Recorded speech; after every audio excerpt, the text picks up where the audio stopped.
So I was in elementary school, and we were making macaroni art, and I made a smiley face. And I thought it was the best smiley face you could make as a third grader. So I called the teacher over, and I was like, "Mrs. Williams, look!" And she gave me a thumbs up. So I was like, fuck yeah, I got a thumbs up, that's me. But then, there he was, Macaroni Jones. He made a dinosaur out of macaroni. Like, I'm talking, it was gorgeous. I thought it was a real dinosaur, his art was so good. And Mrs. Williams saw it and said, "Hey, look, class, look how good Macaroni Jones's art is." And the entire class clapped and cheered, and this one kid even pulled his eyes out and said, "I never want to see anything ever again, because I've seen it all now. I want that macaroni art to be the last thing I ever see." So that pissed me off, so I went home that night, and I got a bucket of glue and a box of macaroni, and I stayed up all night to try to make macaroni art better than his. Then I went to school the next day and said, "Hey, Mrs. Williams, check this shit out. I made the best possible tree out of macaroni." And Mrs. Williams said, "Very nice, guy." And it broke my heart. "Very nice? That's it, bitch?" Then everyone heard a honk outside, and we looked out the window, and Macaroni Jones pulled up in his macaroni car. He made an entire car out of macaroni. You should have seen the kid with no eyes. He pulled his ears off after that. He said that was the last thing he ever wanted to hear because it was so beautiful. I even heard Macaroni Jones made his entire house out of macaroni. He even put a feather in his cap and called it macaroni. So I vowed from that day forward to be the best at macaroni art. I never heard what happened to Macaroni Jones after that, but I think he might be the quarterback for the New England Patriots now. So I pulled up to the Russian mobster house, and they wanted to play pool, and they saw how good I was at pool, because I'm great at it, and then they wanted me and Officer Keebler to be in their district for the Hunger Games. So then they took us to Denny's to get us a lot of food so we'd be full before the Hunger Games, and then they took us to a strip club so we'd get some hoes and get our strength up before the big fight. So then they put us in these little tube things, and they raised us up into this big field with all the other district people, and then they said, "Go!" So usually you're supposed to run and grab a bunch of weapons, but I already had my pool stick gun. So me and Officer Keebler just ran into the forest and climbed up a tree and just waited. Then we saw this girl named Cat Piss or something, and she was killing people with her bow and arrow, and oh yeah, she had this boyfriend named Peta. Not Peter, Peta, like how Lois Griffin says Peter. It was weird.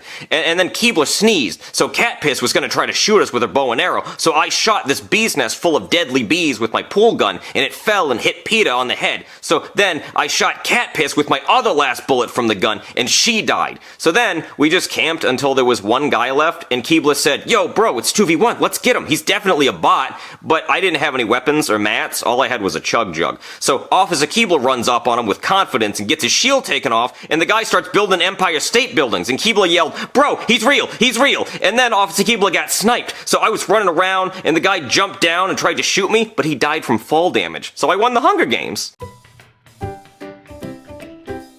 So when I was in high school, I was on the track team, and I was the fastest kid on the team. Well, the fastest white kid. No other white kid could ever beat me because I was so fast. People called me Rocket Boots Brooklyn because I ran so fast and it looked like I had rocket boots for shoes. One day, I was in class and the teacher's pet Tyreek the turtle challenged me to a race. I chuckled out loud, "Ha! No way a turtle, who's known for being slow, is challenging me, the fastest white kid on the track team." I told the little slow "Sorry, I don't want to embarrass you, little man." Then Tyreek the turtle said, "You're just scared I'm gonna beat you." I chuckled even louder, "Blah ha ha ha ha," and I said, "Fine, I'll race you if you want to get beat so bad." So the whole school was crowded around at the track, and me and Tyreek lined up, and the sad, depressed kid held up a gun and said, "On your mark, get set, go!" And he shot off the gun, and I took off so damn fast. I left Tyreek in the dust. By the time I was halfway down the track, Tyreek had only moved a few inches. I felt so bad, I decided to stop right before the finish line and take a nap, so I could wait for Tyreek to catch up, and I can embarrass him by crossing the finish line right before he does.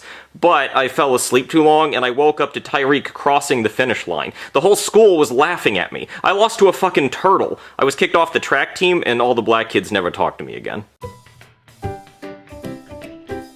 So when I was a kid, I was the hide-and-seek champion. All my friends would come over and we'd play hide-and-seek and no one could ever find me. They'd always yell, "We give up," and I'd pop out of my hiding spot, the champion. But then, this one kid showed up, his name was hide-and-seek Zeke. See, Zeke, he could hide in places no other human being could possibly fit in. It's like he had no bones, he could just slither into hiding spots like a snake. There was this one time, I was looking for Zeke for an entire 24 hours and I finally gave up. And Zeke jumped out of a fucking toaster. I know that sounds physically impossible, but it's true. I don't know how the he did it. And when it was Zeke's turn to seek, he would find everyone in seconds. Just gotcha, gotcha, gotcha. Zeke was the new hide-and-seek champion. So this one time, Zeke was seeking, and I ran out of my house, hopped on a train to Boston, stowed away on a steamboat to London, changed my name to London Guy, got plastic surgery to change my entire face, and still Zeke found me. I was so pissed. So I decided to hide cameras in my house, and we played hide-and-seek again, and I saw Zeke hiding a box of Fruit Loops. So I lit my house on fire and I ran out.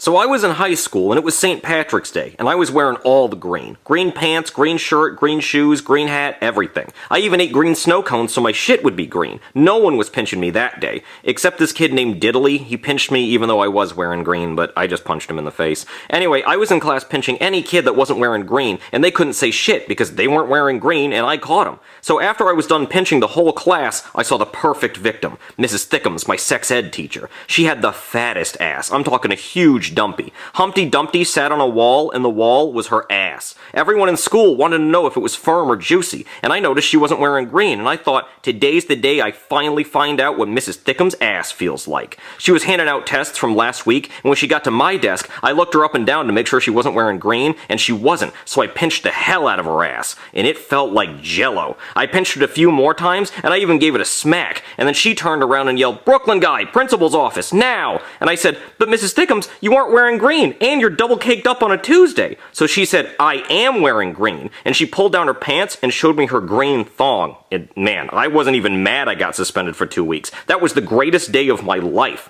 But Mrs. Thickums did get arrested for mooning the whole class.